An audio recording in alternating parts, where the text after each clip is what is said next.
গাছ হত্যার এমন হৃদয় বিদারক দৃশ্যায়নের মঞ্চ উত্তরের শ্রেষ্ঠ বিদ্যাপীঠ বেগম রোকেয়া বিশ্ববিদ্যালয়ে নিয়ম নীতির কোনো রকম তোয়াক্কা না করেই শতাধিক গাছ কেটে ফেলা হয়েছে নির্বিচারে। শিক্ষার্থীদের অভিযোগ, ঈদগাহ মাঠ ও মন্দির নির্মাণের অজুহাতে বিশ্ববিদ্যালয়ের কেন্দ্রীয় মসজিদের সামনে বিভিন্ন প্রজাতির এসব গাছ কেটে ফেলা হয়েছে। ছুটির সময়ে ক্যাম্পাসে শিক্ষার্থীদের পদচারণা না থাকার সুযোগ কাজে লাগিয়ে গত 11 মার্চ গাছ কাটার নির্দেশ দেয় প্রশাসন। পরে হলে থাকা কিছু শিক্ষার্থী এসে বাধা দিলে বন্ধ রাখা হয় গাছ কাটা।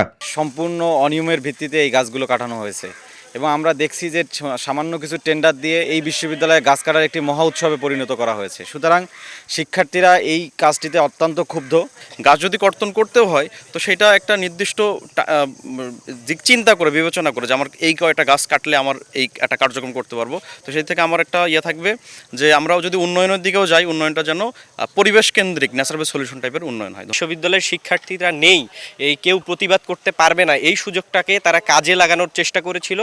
কিন্তু আমরা সকালবেলা যখন কয়েকজন শিক্ষার্থী যারা বিশ্ববিদ্যালয়ের হলে অবস্থান করেছিল তারা যখন এখানে দেখতে পায় এবং সেইটা তৎক্ষণাৎ সেটাকে প্রতিহত করে এবং এই গাছ কাটা বন্ধ করে। এদিকে গাছ কাটার প্রতিবাদে চলছে সমালোচনা। সামাজিক যোগাযোগ মাধ্যমে এ নিয়ে প্রতিক্রিয়া জানিয়েছে শিক্ষক ও শিক্ষার্থীরা। এরই মধ্যে সংবাদ সম্মেলন করে ঘটনায় জড়িতদের শাস্তির দাবি জানিয়েছেন তারা।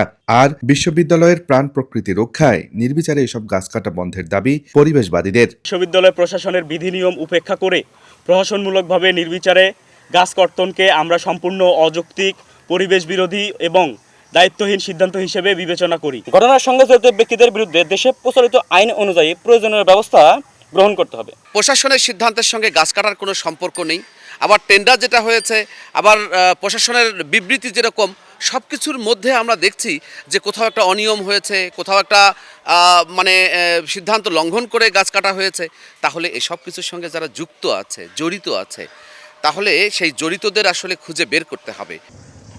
তবে প্রশাসনের দাবি, নির্বিচারে নয়, ঈদগাহ মাঠ ও মন্দির নির্মাণের প্রয়োজনে কিছু গাছ কাটার টেন্ডার হলেও কোনো ওয়ার্ক অর্ডার দেয়া হয়নি। এই ঘটনায় জড়িত বিশ্ববিদ্যালয়ের এক কর্মচারীকে শোকজ করা হয়েছে। ওই যে ঈদের নামাজ পড়তে সমস্যা হয়, তো ওই জন্য ঈদের নামাজ পড়তে সারি করতে কিছু গাছ কাটার আমাদের টেন্ডার হয়েছে আর কি। এখন যে লোকটা টেন্ডার পাইছে, এই লোকটা ওয়ার্ক অর্ডার না নিয়ে আমাদের যে পরিকল্পনা ছিল পরিকল্পনার বাইরে কিছু গাছ কাটছে আর কি। জলবায়ু পরিবর্তনের নেতিবাচক প্রভাব থেকে রক্ষায় বিশ্ববিদ্যালয়ের গাছ কাটা বন্ধের দাবি উঠেছে সব মহলে। আব্দুর রশিদ জীবন, সময় সংবাদ, রংপুর।